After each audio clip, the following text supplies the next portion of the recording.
नमस्कार, मैं हूं जगदीश शर्मा। आप देख रहे हैं बीएनसी मीडिया चंडीगढ़।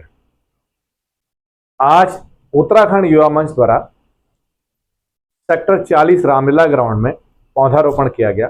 इस मौके पर उत्तराखंड युवा मंच के प्रधान धर्मपाल रावत जी से बातचीत हुई और साथ में पूर्व प्रधान गुरमीत सिंह ठाकुर जी से बात हुई तथा एडवोकेट जगदीश शर्मा जी से बात हुई। देखिए उन्होंने क्या कहा, पूरी रिपोर्ट आप देखिए किस ढंग से पौधारोपण किया गया। हमने ये भी पूछा कि आगे इसको रख रखाव कैसे करेंगे। और उत्तराखंड युवा मंच पिछले 33 सालों से काम कर रहा है और नीडी लोगों की हेल्प करता है, हमेशा बढ़ चढ़कर हिस्सा लेता है। अभी कोई भी जैसे आपदा आती है, उत्तराखंड युवा मंच यहाँ तत्पर रहता है। तो ऐसा हमको उन्होंने बताया है और आप पूरी बात सुनिए और आपको बहुत अच्छा लगेगा। कभी भी किसी को ज़रूरत पड़ता है तो इन लोगों से आप संपर्क कर सकते हैं, क्योंकि ये लोग हमेशा तत्पर आगे रहते हैं। और सबसे बड़ी बात है कि आज जैसे उन्होंने बताया कि ये कभी भी कोई राजनीतिक मंच नहीं बुलाते हैं, न ही किसी राजनेता को अपने मंच पर बुलाते हैं। तो ये एक सामाजिक मंच है और एनजीओ टाइप में काम करते हैं, लोगों की हेल्प करते हैं। पूरी रिपोर्ट देखिए। तब तक खबरों को लाइक करें, शेयर करें। देखते हैं बीएनसी मीडिया चंडीगढ़।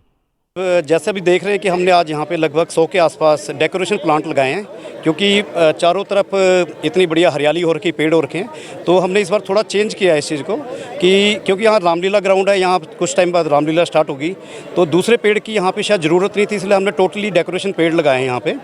और जहाँ तक बात करता हूँ मैं चंडीगढ़ की भी, तो जो हमारा उत्तराखंड युवा मंच है पिछले 33 सालों से लगातार पेड़ लगाता आ रहा है। तो शायद मेरे को लग रहा है कि 33 साल पहले जब हमारे जो फाउंडर मेंबर थे, इन्होंने जब ये सोचा होगा तो पेड़ों के लिए किसी को जानकारी भी नहीं होती होगी। तो मैं इनको सल्यूट करता हूँ कि इनकी पहल को इन्होंने काम शुरू किया है। और चंडीगढ़ की बात करता हूँ, मेरे को लगता है कि चंडीगढ़ में पेड़ लगाने की ज़रूरत नहीं है। तभी मेरे को अभी पता चला था, कि मैंने देखा था कि जब एडमिनिस्ट्रेशन डिपार्टमेंट भी पेड़ पहले फ्री देता था, अब इसको सेल करना लग गया है। तो क्योंकि चंडीगढ़ पहले इतना हरा भरा है, तो हम इसी कड़ी को आगे बढ़ाते हुए कुछ टाइम से आप देखते हैं कि हम उत्तराखंड की ओर रुख करते हैं। उत्तराखंड हम जगह जगह जाके पेड़ लगाते हैं। और इस बार भी हमारा प्रोग्राम, आज का प्रोग्राम हमारा उत्तराखंड के पौड़ी डिस्ट्रिक्ट में होना था, बट थोड़ा मौसम को देखते हुए आपने देखा ही अभी हिमाचल उत्तराखंड में जो हो रहा है, तो वहाँ के लोगों ने हमसे अपील की कि हम थोड़ा रुक के इस प्रोग्राम को करेंगे।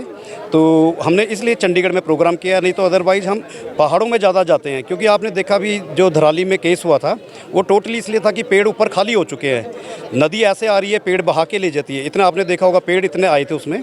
तो हमें भी ऐसा मतलब है कि सामाजिक कार्यकर्ता होने के नाते सरकार को भी जागरूक करना पड़ेगा कि जहाँ पे आप एक पेड़ काट रहे हो, वहाँ पे कम से कम 10 पेड़ लगाओ। और जहाँ पे ज़रूरत नहीं पेड़ काटने की, आप ज़रूरी नहीं कि रोड चौड़ी इतनी करो, नदी के किनारे भी आप ब्रिज बना सकते हो। ये चीज़ें सरकार को सब पता है, तो लेकिन हमारी बात ही पहुँचेगी तो सरकार सोचेगी। चलो सरकार का काम है, लेकिन आज आप हमारे बीच में आए हैं और मैं तमाम यहाँ पे जितनी भी संस्थाएं, चंडीगढ़ की गढ़वाल सभा के प्रधान, कुमाऊं सभा और तमाम जितनी भी संस्थाएं आज हमारे बीच में आई हैं। और ये लोग हमारा कोई भी प्रोग्राम होता है हमेशा हिस्सा लेते हैं, चढ़ बढ़कर यहाँ पे हिस्सा लेते हैं। मैं इनका भी धन्यवाद करता हूँ। हाँ, रामलीला ग्राउंड के अंदर पेड़ लगाए गए, ये केवल डेकोरेशन वाले पेड़ लगाए गए ताकि यहाँ पर जो रामलीलाएँ होती हैं, जो अन्य प्रोग्राम होते हैं, वो सुचारू रूप से चलते रहें, ताकि प्रशासन भी इस पर किसी प्रकार का ऑब्जेक्शन भी ना कर सके। जहाँ तक बात है पर्यावरण की, पर्यावरण बचाओ देश बचाओ, ये तो अभियान पूरा अभियान जो है पूरा देश में चल रहा है। और इसका पर्यावरण का आपने साथ बिल्कुल प्रत्यक्ष प्रमाण से उत्तराखंड और हिमाचल में आई हुई आपदाएं, वो दैविक आपदाएं कह दीजिए या मन मेड जो हमारी चीज़ें बन रही हैं वहाँ पर, उनकी तरफ से कह दीजिए। अगर वृक्ष नहीं होगा, वृक्ष का नहीं होना तो जल का नहीं होना, तो हमारा जीवन का भी नहीं होना हो जाएगा। हमारा जीवन सार्थक की जगह निरार्थक बन जाएगा। और जहाँ तक बच्चों का सवाल है, आज का जो एजुकेशन की भी अगर मैं बात करूँ, एजुकेशन को लेकर काफ़ी कुछ विडंबना चल चुकी है। बच्चों में भी ये चीज़ें हमें माँ बाप को भी दिखाना पड़ेगा, समझाना पड़ेगा कि अगर हम उत्तराखंड से हैं, हिमाचल से हैं, पूर्वांचल से हैं, यूपी बिहार कहीं से भी हैं, जो हमारी आस्थाएं घर में पहले हमारे बुजुर्ग हमको बताते थे, उठते थे सुबह शाम धूप बत्ती वगैरह जो भी हमारे घर में नित्य क्रम होते थे, अगर हम उसी तरह अपने बच्चों को भी उस टाइम में डालेंगे, उनको समझाएंगे, उस चीज़ को बताएंगे वृक्ष लगाने का क्या महत्व है और क्या कहते हैं जो हमारे सांस्कृतिक कार्यक्रम होते हैं उसके क्या महत्व है, तो हमारे बच्चे भी उसी हिसाब से हमारे में ढलते जाएंगे। लेकिन आज मीडिया का बहुत बड़ा रोल है हमें जागरूक करने का, उसी कड़ी में आप लोग यहाँ पर आए। हमें पूरी उम्मीद है कि आपके माध्यम से आज के वृक्षारोपण उत्तराखंड युवा मंच की तरफ से जो ये इतना भव्य प्रोग्राम किया गया था, बहुत ही सराहनीय है।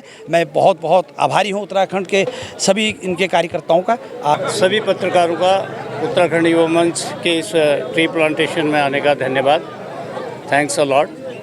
ये उत्तराखंड युवा मंच एक ऐसी सोशल बॉडी है, सोशल संस्था है, जो कि 1993 से निरंतर सोशल काम कर रही है, जिसमें हमारे मेनली ट्री प्लांटेशन हो गया, blood donation camp, help the needy person और literacy camp, rain water harvesting, environment के लिए काम करना, ये हाई अल्टीट्यूड ट्रैकिंग के लिए, हाई अल्टीट्यूड के लिए जो भी हमारे युवा हैं उनको हम प्रोत्साहित करते हैं। ये हमारे रूटीन प्रोग्राम हैं हर साल के। इस संस्था का 1993 में हम ही लोगों ने, मैं एक founder, I am among the founders member, तो हमने इसकी नींव रखी थी और इसी मोटिव के लिए रखी थी कि चंडीगढ़ में या इसके आसपास जितने भी सोशल एक्टिविटीज़ हों, लोगों को मोटिवेट किया जाए और एनवायरनमेंट के प्रति जागरूकता दी जाए और गरीब लोगों की मदद की जाए। इसके लिए हमने ये, इस संस्था में जो है ज़्यादातर लोग पढ़े लिखे, वेल एजुकेटेड लोग हैं, अच्छे सेटल्ड हैं, अच्छे व्यवसाय में हैं, कोई गवर्नमेंट सेक्टर में है, कोई प्राइवेट सेक्टर में है और अपने पैसों से मदद करते हैं और non political and non profit संस्था है ये और चंडीगढ़ में रजिस्टर्ड है। हमने सबसे पहले कलगीधर भवन सेक्टर 27 में, जो भारतीय विद्या भवन के साथ है, उसमें ट्री प्लांटेशन किए थे आज से 33 साल पहले। पहला प्लांटेशन था। आप आज जाके देखिए, वहाँ इतने ह्यूज ट्रीज़ हैं, वो हमारे लगाए हुए हैं और इस संस्था को हम इसी तरह आगे करते रहते हैं। और अब हम लोग तो थोड़ा एजड हो गए, हमारे नए पीढ़ी के लोग जुड़ते हैं इससे। हमारे जो वॉलंटियर्स हैं, जो रजिस्टर्ड वॉलंटियर है, उसकी एज लिमिट 45 ईयर्स है और वो उत्तराखंड से बिलोंग करना चाहिए और ये ख़ास बात है। लेकिन हम सोशल एक्टिविटीज़ उत्तराखंड क्या, हम ऑल इंडिया में कहीं भी करते हैं। कहीं भी नेचुरल कैलेमिटीज़ हैं, हम लोग सबसे पहले पहुंचते हैं। वहाँ फाइनेंशियल एड है, हम सबसे पहले देते हैं। और हमारी ऑर्गेनाइजेशन में हम फंड को कैसे जुटाते हैं कि हम प्रोजेक्ट लेके जुटाते हैं। अगर कोई एड हमें देनी है, वो कैलेमिटीज़ में हमने सपोज़ 1 लाख रुपया देना है, तो अमंग द हमारे जितने भी वॉलंटियर्स हैं उनको ये मैसेज दिया जाता है कि कलेक्शन कीजिए, 1 लाख रुपीज़ हमें वहाँ डोनेशन करनी है। ऐसा कोई बैंक बैलेंस का ऐसा हमारा हिसाब किताब नहीं है।